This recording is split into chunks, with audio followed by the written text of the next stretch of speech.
Glasgow City Council needs to act like it is facing a climate emergency, it has been claimed. Green and Labour councillors have raised concerns over the authority's refreshed economic and investment strategies. They feel the plans do not set out an adequate response to climate change.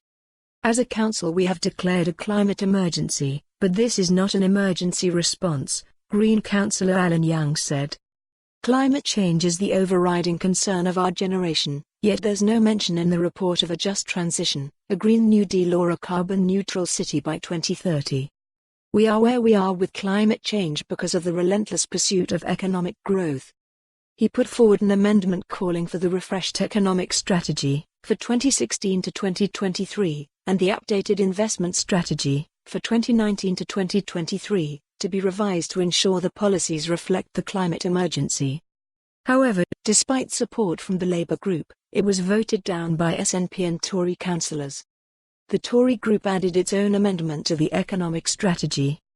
Council leader Susan Aitken said the authority has a number of strategic documents, working in tandem, and a climate emergency strategy is being prepared. Mr. Young said, although an emergency has been declared, we are not acting like we're in an emergency. He said the investment strategy welcomed companies that profit from fossil fuel extraction to the city. Ms. Aitken said, "This is not the climate emergency strategy, we have one of those on its way.